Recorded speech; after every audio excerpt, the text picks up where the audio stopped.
ஸல்லல்லாஹு அலைஹி வஸல்லம் அவர்கள் ஹஜ்ஜிக்கு போய் பிரார்த்திக்கின்ற ஒரு மனிதனை பற்றி சொல்லுகின்ற போது இப்படி சொன்னார்.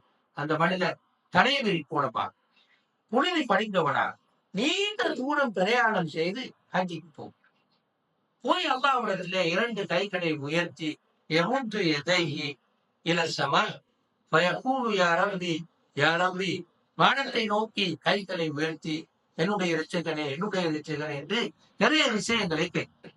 ஆனால் அவன் சாப்பிட்டது, அவன் குடித்தது, அவன் உடுத்திருப்பது இவை அனைத்துமே ஹராமாக அமைது.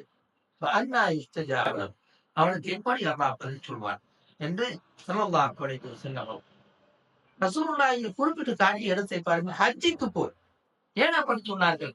மிகவும் புனிதமான இடம்.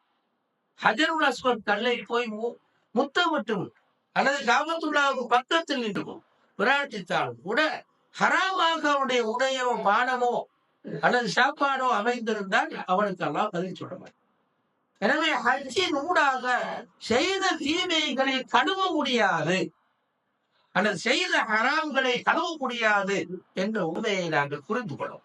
இன்னொரு மனிதனுடைய சொத்தை பறித்திருந்தால், ஹராமாக அவனுடைய உட்கொண்டிருந்தால், ஹஜ்ஜிக்கு போன பணமே ஹராமாக இருந்தால் ஒரு நாள் அவன் சுத்தமாக்க மாட்டான். அவனுக்கு அல்லாஹ் ஒருபோதுமே பிரார்த்தனைக்கு கூட அந்த புனிதமான இடத்தில் கேட்டான், அரபாவில் என்று கேட்டால், காபத்துல்லாவுக்கு பக்கத்தில் என்று கேட்டால் அல்லாஹ் அவனுக்கு பதில் சொல்ல மாட்டான் என்றுதான் அவர்கள் சொன்னார்.